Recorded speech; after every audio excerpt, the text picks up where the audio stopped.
1 Maccabees chapter 1. After Alexander, son of Philip, the Macedonian, who came from the land of Kittim, had defeated King Darius of the Persians and the Medes, he succeeded him as king. He had previously become king of Greece. He fought many battles, conquered strongholds, and slaughtered the kings of the earth.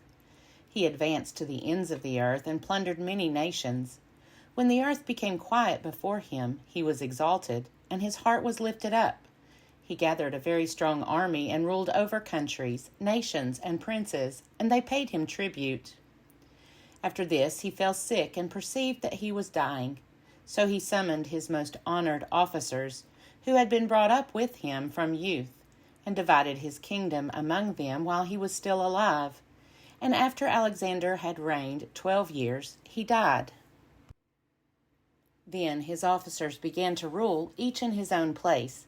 They all put on crowns after his death, and so did their descendants after them for many years, and they caused many evils on the earth. From them came forth a sinful root, Antiochus Epiphanes, son of King Antiochus. He had been a hostage in Rome. He began to reign in the 137th year of the kingdom of the Greeks. In those days certain renegades came out from Israel and misled many, saying, "Let us go and make a covenant with the nations around us, for since we separated from them, many disasters have come upon us." This proposal pleased them, and some of the people eagerly went to the king, who authorized them to observe the ordinances of the nations. So they built a gymnasium in Jerusalem according to the customs of the nations, and made foreskins for themselves, and abandoned the holy covenant. They joined with the nations and sold themselves to do evil. When Antiochus saw that his kingdom was established, he determined to become king of the land of Egypt, in order that he might reign over both kingdoms. So he invaded Egypt with a strong force, with chariots and elephants and cavalry, and with a large fleet. He engaged King Ptolemy of Egypt in battle, and Ptolemy turned and fled before him, and many were wounded and fell. They captured the fortified cities in the land of Egypt, and he plundered the land of Egypt. After subduing Egypt, Antiochus turned back in the 143rd year, and went up against Israel, and came to Jerusalem with a strong force. He arrogantly entered the sanctuary, and took the golden altar, the lampstand for the light, and all its utensils. He took also the table for the bread of the presence, the cups for drink offerings, the bowls, the golden censers, the curtain, the crowns, and the gold decoration on the front of the temple. He stripped it all off. He took the silver and the gold and the costly vessels. He took also the hidden treasures that he found. Taking them all, he went into his own land. He shed much blood and spoke with great arrogance. Israel mourned deeply in every community. Rulers and elders groaned. Young women and young men became faint. The beauty of the women faded. Every bridegroom took up the lament. She who sat in the bridal chamber was mourning. Even the land trembled for its inhabitants, and all the house of Jacob was clothed with shame. 2 years later, the king sent to the cities of Judah a chief collector of tribute, and he came to Jerusalem with a large force. Deceitfully he spoke peaceable words to them, and they believed him. But he suddenly fell upon the city, dealt it a severe blow, and destroyed many people of Israel. He plundered the city, burned it with fire, and tore down its houses and its surrounding walls. They took captive the women and children and seized the livestock. Then they fortified the city of David with a large, strong wall and strong towers, and it became their citadel. They stationed there a sinful nation, men who were renegades. These strengthened their position. They stored up arms and food, and collecting the spoils of Jerusalem, they stored them there and became a great menace. For the citadel became an ambush against the sanctuary, an evil adversary of Israel at all times. On every side of the sanctuary they shed innocent blood. They even defiled the sanctuary. Because of them the residents of Jerusalem fled. She became a dwelling of strangers. She became strange to her offspring, and her children forsook her. Her sanctuary became desolate like a desert. Her feasts were turned into mourning, her Sabbaths into a reproach, her honor into contempt. Her dishonor now grew as great as her glory. Her exaltation was turned into mourning. Then the king wrote to his whole kingdom that all should be one people, and that all should give up their particular customs. All the nations accepted the command of the king. Many even from Israel gladly adopted his religion. They sacrificed to idols and profaned the Sabbath. And the king sent letters by messengers to Jerusalem and the towns of Judah. He directed them to follow customs strange to the land, to forbid burnt offerings and sacrifices and drink offerings in the sanctuary, to profane Sabbaths and festivals, to defile the sanctuary and the holy ones, to build altars and sacred precincts and shrines for idols, to sacrifice pigs and other unclean animals, and to leave their sons uncircumcised. They were to make themselves abominable by everything unclean and profane, so that they would forget the law and change all the ordinances. He added, and whoever does not obey the command of the king shall die. In such words he wrote to his whole kingdom. He appointed inspectors over all the people, and commanded the towns of Judah to offer sacrifice, town by town. Many of the people, everyone who forsook the law, joined them, and they did evil in the land. They drove Israel into hiding in every place of refuge they had. Now on the 15th day of Chislev, in the 145th year, they erected a desolating sacrilege on the altar of burnt offering. They also built altars in the surrounding towns of Judah and offered incense at the doors of the houses and in the streets. The books of the law that they found they tore to pieces and burned with fire. Anyone found possessing the book of the covenant, or anyone who adhered to the law, was condemned to death by decree of the king. They kept using violence against Israel, against those who were found month after month in the towns. On the 25th day of the month, they offered sacrifice on the altar that was on top of the altar of burnt offering.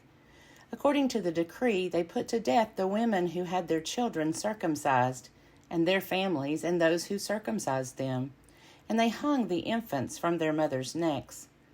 But many in Israel stood firm and were resolved in their hearts not to eat unclean food. They chose to die rather than to be defiled by food or to profane the holy covenant, and they did die. Very great wrath came upon Israel. 1 Maccabees chapter 2. In those days Mattathias, son of John, son of Simeon, a priest of the clan of Joarib, moved from Jerusalem and settled in Modin. He had 5 sons: John, surnamed Gaddi, Simon called Thasi, Judas called Maccabeus, Eleazar called Avaron, and Jonathan called Apphus. He saw the blasphemies being committed in Judah and Jerusalem and said, "Alas, why was I born to see this, the ruin of my people, the ruin of the holy city?" The people sat idle there when it was given over to the enemy, the sanctuary given over to strangers. Her temple has become like a person without honor. Her glorious vessels have been carried into exile. Her infants have been killed in her streets, her youths by the sword of the foe. What nation has not inherited her palaces and has not seized her spoils? All her adornment has been taken away. No longer free, she has become a slave. And see, our holy place, our beauty, and our glory have been laid waste. The nations have profaned them. Why should we live any longer? Then Mattathias and his sons tore their clothes, put on sackcloth, and mourned greatly. The king's officers who were enforcing the apostasy came to the town of Modin to make them offer sacrifice. Many from Israel came to them, and Mattathias and his sons were assembled. Then the king's officers spoke to Mattathias as follows: "You are a leader, honored and great in this town, and supported by sons and brothers. Now be the first to come and do what the king commands, as all the nations and the people of Judah and those who are left in Jerusalem have done. Then you and your sons will be numbered among the friends of the king, and you and your sons will be honored with silver and gold and many gifts." But Mattathias answered and said in a loud voice, Even if all the nations that live under the rule of the king obey him and have chosen to obey his commandments, every one of them abandoning the religion of their ancestors, I and my sons and my brothers will continue to live by the covenant of our ancestors. Far be it from us to desert the law and the ordinances. We will not obey the king's words by turning aside from our religion to the right hand or to the left." When he had finished speaking these words, a Jew came forward in the sight of all to offer sacrifice on the altar in Modin, according to the king's command. When Mattathias saw it, he burned with zeal, and his heart was stirred. He gave vent to righteous anger. He ran and slaughtered him on the altar. At the same time, he killed the king's officer who was forcing them to sacrifice, and he tore down the altar. Thus he burned with zeal for the law, just as Phinehas did against Zimri, son of Salu. Then Mattathias cried out in the town with a loud voice, saying, "Let every one who is zealous for the law and supports the covenant come out with me." Then he and his sons fled to the hills and left all that they had in the town. At that time, many who were seeking righteousness and justice went down to the wilderness to live there, they, their sons, their wives, and their livestock, because troubles pressed heavily upon them. And it was reported to the king's officers and to the troops in Jerusalem, the city of David, that those who had rejected the king's command had gone down to the hiding places in the wilderness. Many pursued them and overtook them. They encamped opposite them and prepared for battle against them on the Sabbath day. They said to them, "Enough of this! Come out and do what the king commands, and you will live." But they said, "We will not come out, nor will we do what the king commands, and so profane the Sabbath day." Then the enemy quickly attacked them, but they did not answer them or hurl a stone at them or block up their hiding places. For they said, "Let us all die in our innocence. Heaven and earth testify for us that you are killing us unjustly." So they attacked them on the Sabbath, and they died, with their wives and children and livestock, to the number of 1,000 persons. When Mattathias and his friends learned of it, they mourned for them deeply, and all said to their neighbors, "If we all do as our kindred have done and refuse to fight with the nations for our lives and for our ordinances, they will quickly destroy us from the earth." So they made this decision that day: "Let us fight against anyone who comes to attack us on the Sabbath day. Let us not all die as our kindred died in their hiding places." Then there united with them a company of Hasideans, mighty warriors of Israel, all who offered themselves willingly for the law, and all who became fugitives to escape their troubles joined them and reinforced them. They organized an army and struck down sinners in their anger and renegades in their wrath. The survivors fled to the nations for safety. And Mattathias and his friends went around and tore down the altars. They forcibly circumcised all the uncircumcised boys whom they found within the borders of Israel. They hunted down the arrogant, and the work prospered in their hands. They rescued the law out of the hands of the nations and kings, and they never let the sinner gain the upper hand. Now the days drew near for Mattathias to die, and he said to his sons, "Arrogance and scorn have now become strong. It is a time of ruin and furious anger. Now, my children, show zeal for the law and give your lives for the covenant of our ancestors. Remember the deeds of the ancestors, which they did in their generations, and you will receive great honor and an everlasting name. Was not Abraham found faithful when tested, and it was reckoned to him as righteousness? Joseph, in the time of his distress, kept the commandment and became lord of Egypt. Phinehas, our ancestor, because he was deeply zealous, received the covenant of everlasting priesthood. Joshua, because he fulfilled the command, became a judge in Israel. Caleb, because he testified in the assembly, received an inheritance in the land. David, because he was merciful, inherited the throne of the kingdom forever. Elijah, because of great zeal for the law, was taken up into heaven. Hananiah, Azariah, and Mishael believed and were saved from the flame. Daniel, because of his innocence, was delivered from the mouth of the lions. And so observe from generation to generation that none of those who put their trust in him will lack strength. Do not fear the words of sinners, for their splendor will turn into dung and worms. Today they will be exalted, but tomorrow they will not be found, for they will have returned to the dust, and their plans will have perished. My children, be courageous and grow strong in the law, for by it you will gain honor.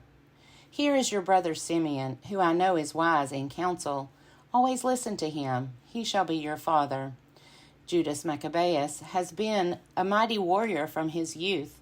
He shall command the army for you and fight the battle against the peoples. You shall rally around you all who observe the law and avenge the wrong done to your people. Pay back the nations in full and obey the commands of the law. Then he blessed them and was gathered to his ancestors. He died in the 146th year and was buried in the tomb of his ancestors at Modin. And all Israel mourned for him with great lamentation. 1 Maccabees chapter 3. Then his son Judas, who was called Maccabeus, took command in his place. All his brothers and all who had joined his father helped him. They gladly fought for Israel. He extended the glory of his people. Like a giant, he put on his breastplate. He bound on his armor of war and waged battles, protecting the camp by his sword. He was like a lion in his deeds, like a lion's cub roaring for prey. He searched out and pursued those who broke the law. He burned those who troubled his people. Lawbreakers shrank back for fear of him. All the evildoers were confounded, and deliverance prospered by his hand. He embittered many kings, but he made Jacob glad by his deeds, and his memory is blessed forever. He went through the cities of Judah. He destroyed the ungodly out of the land. Thus he turned away wrath from Israel. He was renowned to the ends of the earth. He gathered in those who were perishing. Then Apollonius gathered together nations and a large force from Samaria to fight against Israel. When Judas learned of it, he went out to meet him, and he defeated and killed him. Many were wounded and fell, and the rest fled. Then they seized their spoils, and Judas took the sword of Apollonius and used it in battle the rest of his life. When Saran, the commander of the Syrian army, heard that Judas had gathered a large company, including a body of faithful soldiers who stayed with him and went out to battle, he said, I will make a name for myself and win honor in the kingdom. I will make war on Judas and his companions, who scorned the king's command. Once again, a strong army of godless men joined him and went up with him to help him, to take vengeance on the Israelites.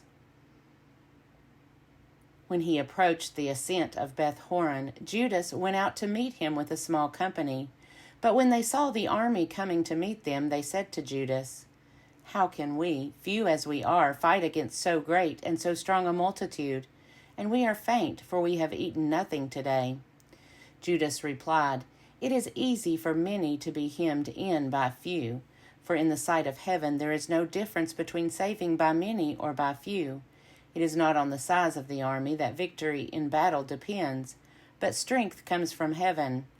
They come against us in great insolence and lawlessness to destroy us and our wives and our children and to despoil us. But we fight for our lives and our laws. He himself will crush them before us. As for you, do not be afraid of them. When he finished speaking, he rushed suddenly against Saran and his army, and they were crushed before him. They pursued them down the descent of Beth Horon to the plain. 800 of them fell, and the rest fled into the land of the Philistines. Then Judas and his brother began to be feared, and terror fell on the nations all around them. His fame reached the king, and the nations talked of the battles of Judas. When King Antiochus heard these reports, he was greatly angered, and he sent and gathered all the forces of his kingdom, a very strong army. He opened his coffers and gave a year's pay to his forces, and ordered them to be ready for any need. Then he saw that the money in the treasury was exhausted, and that the tribute payments from the country were small because of the dissension and disaster that he had caused in the land by abolishing the laws that had existed from the earliest days. He feared that he might not have such funds as he had before for his expenses and for the gifts that he used to give more lavishly than preceding kings. He was greatly perplexed in mind. Then he determined to go to Persia and collect the tribute payments from those regions and raise a large fund. He left Lysias, a distinguished man of royal lineage, in charge of the king's affair from the river Euphrates to the borders of Egypt. Lysias was also to take care of his son Antiochus until he returned. And he turned over to Lysias half of his forces and the elephants, and gave him orders about all that he wanted done. As for the residents of Judea and Jerusalem, Lysias was to send a force against them to wipe out and destroy the strength of Israel and the remnant of Jerusalem. He was to banish the memory of them from the place, settle strangers in all their territory, and distribute their land by lot. Then the king took the remaining half of his forces and left Antioch, his capital, in the 147th year. He crossed the Euphrates River and went through the upper provinces. Lysias chose Ptolemy, son of Dorymenes, and Nicanor and Gorgias, able men among the friends of the king, and sent with them 40,000 infantry and 7,000 cavalry to go into the land of Judah and destroy it, as the king had commanded. So they set out with their entire force, and when they arrived, they encamped near Emmaus in the plain. When the traders of the region heard what was said to them, they took silver and gold in immense amounts and fetters, and went to the camp to get the Israelites for slaves. And forces from Syria and the land of the Philistines joined them. Now Judas and his brothers saw that misfortunes had increased, and that the forces were encamped in their territory. They also learned what the king had commanded to do to the people to cause their final destruction. But they said to one another, "Let us restore the ruins of our people and fight for our people and the sanctuary." So the congregation assembled to be ready for battle and to pray and ask for mercy and compassion. Jerusalem was uninhabited like a wilderness. Not one of her children went in or out. The sanctuary was trampled down, and strangers held the citadel. It was a lodging place for the nations. Joy was taken from Jacob. The flute and the harp ceased to play. Then they gathered together and went to Mizpah, opposite Jerusalem, because Israel formerly had a place of prayer in Mizpah. They fasted that day, put on sackcloth, and sprinkled ashes on their heads, and tore their clothes. And they opened the book of the law to inquire into those matters about which the nations consulted the likenesses of their gods. They also brought the vestments of the priesthood, and the first fruits and the tithes. And they stirred up the Nazarites who had completed their days, and they cried aloud to heaven, saying, "What shall we do with these? Where shall we take them? Your sanctuary is trampled down and profaned, and your priests mourn in humiliation. Here the nations are assembled against us to destroy us. You know what they plot against us. How will we be able to withstand them if you do not help us?" Then they sounded the trumpets and gave a loud shout. After this, Judas appointed leaders of the people in charge of thousands and hundreds and fifties and tens. Those who were building houses or were about to be married or were planting a vineyard or were faint-hearted, he told to go home according to the law. Then the army marched out and encamped to the south of Emmaus. And Judas said, "Arm yourselves and be courageous. Be ready early in the morning to fight with these nations who have assembled against us to destroy us and our sanctuary. It is better for us to die in battle than to see the misfortunes of our nation and of the sanctuary. But as his will in heaven may be, so shall he do." 1 Maccabees chapter 4. Now Gorgias took 5,000 infantry and 1,000 picked cavalry, and this division moved out by night to fall upon the camp of the Jews and attack them suddenly. Men from the citadel were his guides, but Judas heard of it, and he and his warriors moved out to attack the king's force in Emmaus, while the division was still absent from the camp. When Gorgias entered the camp of Judas by night, he found no one there. So he looked for them in the hills, because he said, "These men are running away from us." At daybreak, Judas appeared in the plain with 3,000 men, but they did not have armor and swords such as they desired. And they saw the camp of the nations, strong and fortified, with cavalry all around it, and these men were trained in war. But Judas said to those who were with him, "Do not fear their numbers or be afraid when they charge. Remember how our ancestors were saved at the Red Sea, when Pharaoh with his forces pursued them. And now let us cry to heaven to see whether he will favor us, and remember his covenant with our ancestors, and crush this army before us today. Then all the nations will know that there is one who redeems and saves Israel." When the foreigners looked up and saw them coming against them, they went out from their camp to battle. Then the men with Judas blew their trumpets and engaged in battle. The nations were crushed and fled into the plain, and all those in the rear fell by the sword. They pursued them to Gazara and to the plains of Idumea, and to Azotus and Jamnia, and 3,000 of them fell. Then Judas and his force turned back from pursuing them, and he said to the people, "Do not be greedy for plunder, for there is a battle before us. Gorgias and his force are near us in the hills. But stand now against our enemies and fight them, and afterwards seize the plunder boldly." Just as Judas was finishing this speech, a detachment appeared coming out of the hills. They saw that their army had been put to flight, and that the Jews were burning the camp, for the smoke that was seen showed what had happened. When they perceived this, they were greatly frightened, and when they also saw the army of Judas drawn up in the plain for battle, they all fled into the land of the Philistines. Then Judas returned to plunder the camp, and they seized a great amount of gold and silver, and cloth dyed blue and sea purple, and great riches. On their return they sang hymns and praises to heaven. For he is good, for his mercy endures forever. Thus Israel had a great deliverance that day. Those of the foreigners who escaped went and reported to Lysias all that had happened.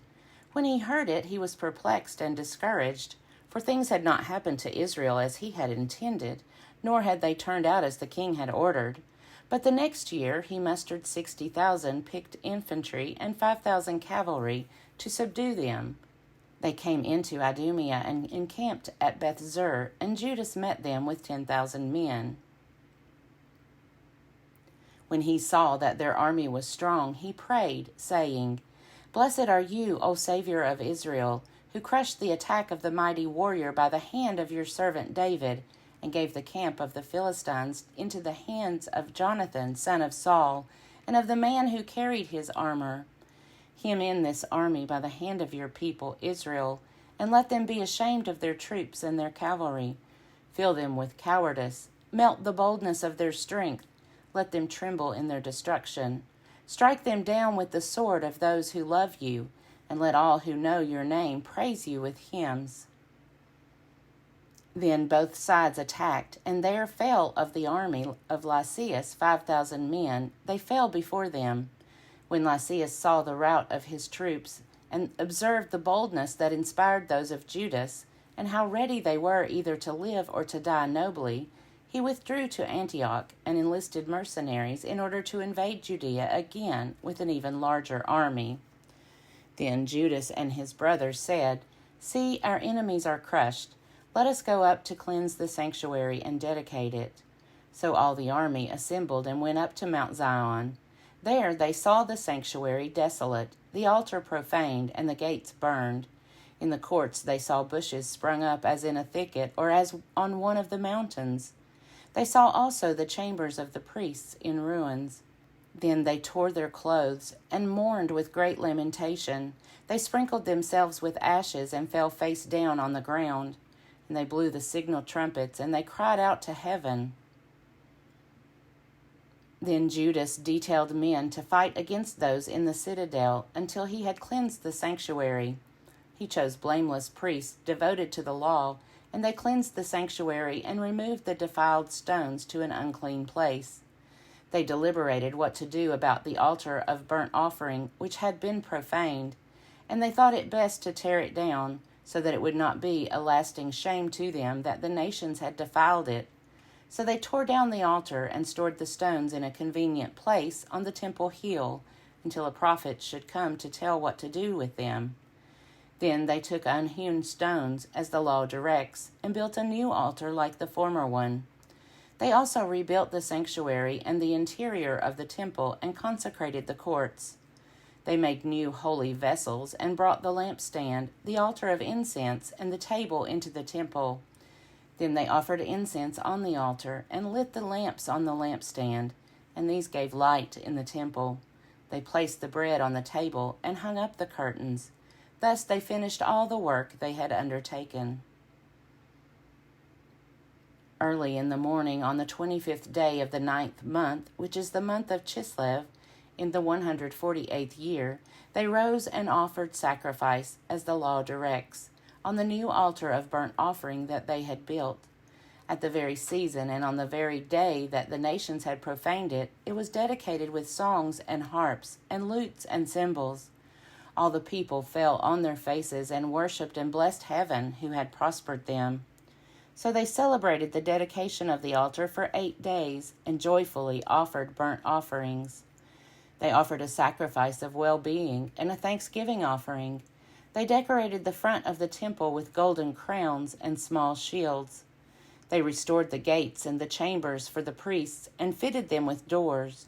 There was very great joy among the people, and the disgrace brought by the nations was removed.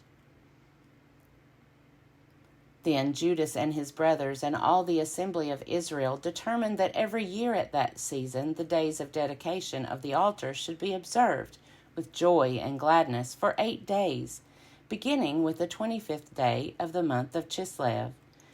At that time they fortified Mount Zion with high walls and strong towers all around, to keep the nations from coming and trampling them down as they had done before. Judas stationed a garrison there to guard it. He also fortified Beth-zur to guard it, so that the people might have a stronghold that faced Idumea.